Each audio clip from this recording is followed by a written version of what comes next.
이재명 정부 1기 내각의 윤곽이 드러나고 있습니다. 검경 권력 개편의 핵심으로 그동안 민주당이 또 이재명 대통령이 공약 또는 주장해온 검찰 해체 4법이라든지 뭐 그동안의 검수 완박, 그다음에 기소청을 신설하면서 검찰을 사실상 문을 닫는 여러 가지 문제 등에 대해서 속도감 있게 진행하겠다 하는 의지로 보여집니다. 그러나 밖에 또 시각은 이렇습니다.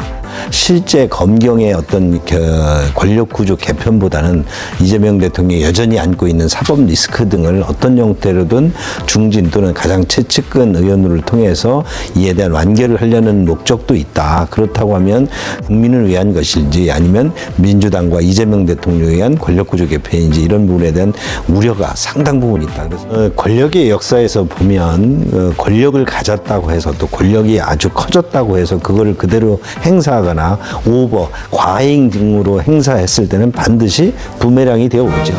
로마 천년의 역사에서도 황제와 어떤 집정관 이렇게 어떤 원로원 이렇게 권력이 분배되거나 독점하거나 할 때마다 그 부침이 아주 강했습니다. 그러니까 국회의원 출신이 들어가는 것이 당장 소통을 강화할 수 있는 측면이 있을지 모르지만 그것이 어떤 친정체제, 입법과 행정, 그래서 사법부와 함께 하나의 어떤 여러 가지 단일 대우 체제를 만들어서 견제받지 않는 권력으로 간다면 그 또한 굉장히 위험에 빠질 수 있다. 이렇게 저는 보고 있습니다. 네. 나오는 선거 과열 우려를 의식한 듯 두 후보는 서로 하이파이브를 단결하겠다. 박찬대 의원과 안 헤어질 결심을 하고 있다. 사법 시스템, 사법 개혁을 당내 선거의 정략적 어떤 도구로 사용하는 것은 좀 위험한 발언이 아닌가 이렇게 느껴집니다. 검찰 제도라는 것은 국민의 생명이라든지 안전 또는 질서 뭐 이런 것 등을 지켜온 조직 아닙니까?